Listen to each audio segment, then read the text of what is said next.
Alright friends, VA5 Delta Charlie Sierra returning with a second video on the Baofeng RD-5R. In this video I want to go over the menus, items. This is what the radio looks like when you turn it on. It turns on quite differently than the standard radios. You can customize that welcome sign. And you can see how bright and clear the display is now.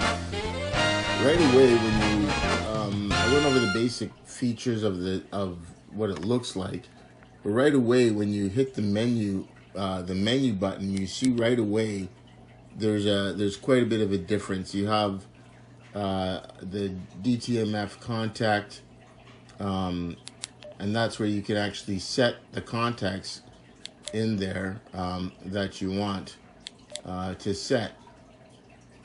And then I haven't really played around too much with that, the DMF contacts. When you get down into the set, you'll see that there's three items in there. There's radio set, radio info, and then radio configuration. In the radio set, that's where you basically have your standard sets for the radio, like your tones that you're going to set, your squelch level, your transmit power, talk around to get a little bit about that, your band, busy lock, and so forth. So these are some of the settings under radio set. So they have to do with the actual physical radio itself and how you want it to be configured. When you get down into radio information, you have basically two items in here: radio ID and radio device info. Now, the radio ID, this is an important thing that you need to remember. When you get the DMR radio, you must register for a radio ID number. And where you go to get the radio ID number is radioid.net. And if you are set up in QRZ, then you just have to enter in your call, and right away it'll populate all the fields. It literally takes 2 seconds, and in a day or two they'll email you your first device number. And then what you must do is you must put that device number into your device, and that'll be important later on for some of the features of the device. But again, when you go into your device info, radio ID, there is a 5-digit code that you will get from radioid.net. Once you get your login and your first code, then you can go on and create codes for yourself. But the first one they will assign to you. And actually, if you're the only person using multiple radios, then you only need one. But one of the things I found out that you can do is you can actually go on and you can apply for multiple device numbers. So for instance, in the situation where you have a family, and let's say you had several of these, but they didn't have call signs, you could actually get multiple device numbers for the different devices for your family. Now, one of the questions you might say is, well, wait a minute, if they don't have ham licenses, why would you give them a radio? I'll stop here for a moment. I'm kind of rabbit trailing, but this is the kind of cool thing. As you can see in this radio, I've actually programmed in the FRS channels. Now, my nephew bought a radio like this, and you know, it would be legal for me to set the radio up for him in a way in which he was able to use the radio without having a ham license. But it's not illegal for him to listen to the ham channels. So what I did with his, and what you can do with your family members, is I set his device up, his digital device like mine. That's what I've been testing. I've set his up, and I'll just get it for a second to show you.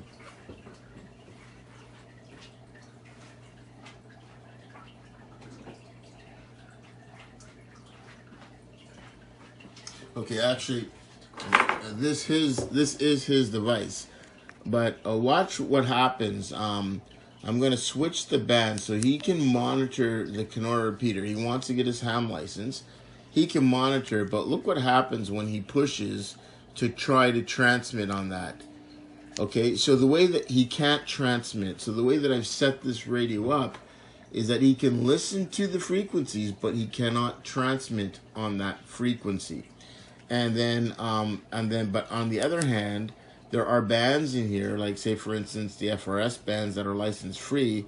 If he wanted to talk on that band, and he pushes he does a push to talk, it's not going to allow him to. It's not going to prevent him from actually transmitting. You can see he's able to transmit. He doesn't get the transmit fail. So yeah, so you can get multiple device numbers, and then you can have those different devices, and other people can have them registered under your call, and each device will have its own number. Now, let me just finish going through the menus, and then I'll come back and I'll tell you why it's good to have that device number. So, as I said, in this information bar where it says radio ID, that's not the device number. For some reason, I think for security, it actually hides the real device number. But in the software, when I do the download to the software, in the software itself, the device number is there as well as the serial number. So that's what you have under the set menu. You have a device, a radio ID, and then device information. That's where you're going to get the serial numbers and so forth, the version, firmware version, and so all that kind of stuff. And then if we go back again, the other thing that we have on the menu, set radio, and then we have radio configuration. And this is if you're going to program in a frequency manually, you would put in the transmit frequency and then save it to the channel and so forth. If it's digital, then you need to know the time slot and the color code. But if it's analog, you need to know, of course, what we're all quite familiar with. We need to know if there is a tone and what frequency the tone's at. So going back into the menu again, we've gone through the set. Then you have zone. Now this is what's really cool. In the zone, you can see I've got Parkland, Regina, Regina Digital, FRS, and then GRMS channels. Now, on this radio that belongs to my nephew, he can transmit on the GMRF channels because they're license free, and he can also transmit on the FRS channels and the MURS channels, which is multiple user radio service.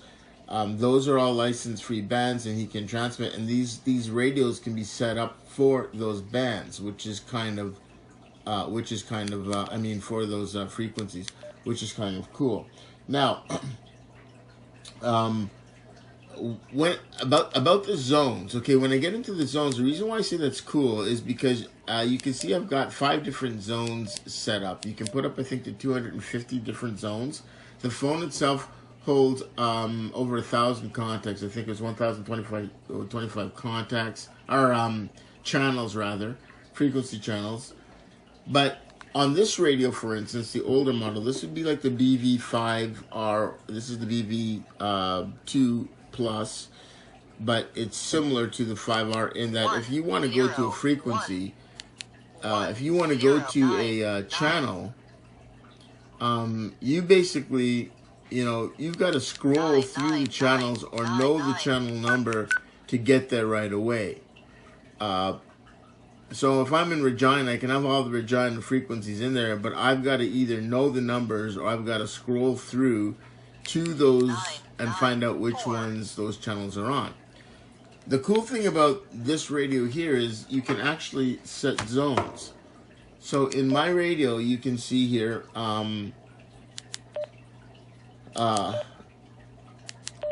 zones, okay, I've got Parkland, so I'm going to choose Parkland. Now, when I choose Parkland as a zone, look at the channel number to the right. Okay, let me go back up here. If I go up and down, it shows me 5 repeaters. All right, so this is actually scanning through all of the different repeaters in what I could call the Parkland zone. So we've got Kenora, we've got Priestville, Yorkton, PAR is Yorkton. I believe that's Camsack. So we've got these different repeaters, and they're grouped together, and I put them in a zone. So as I'm driving around, I'm only having to scan through 5 channels to get the repeaters in a particular zone that I'm looking for. If I go to Regina, then I basically change my zone. And what I've done in Regina is I've basically grouped all of the Regina repeaters together. So now I'm only scrolling through, let's see here, I'm only scrolling through 4 channels. And I've got, those are the Regina repeaters. And then I've got another channel called digital repeaters. And then you saw what I've done is I've created a zone called FRS. So what I've done there is I put all of the FRS frequencies in a zone.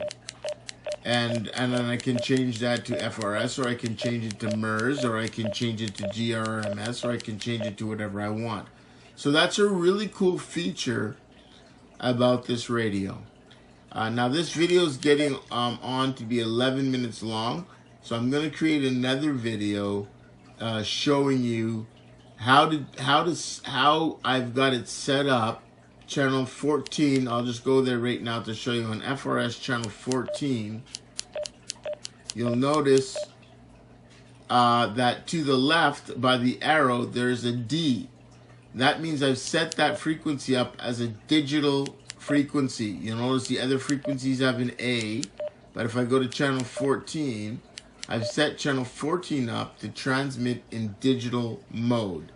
And that's where it's really cool. That's where you can actually call one radio to the other radio in a private conversation and send text messages back and forth from radio to radio, not using the internet, but simply using the airwaves, sending a digital signal through the airwaves directly to the other radio.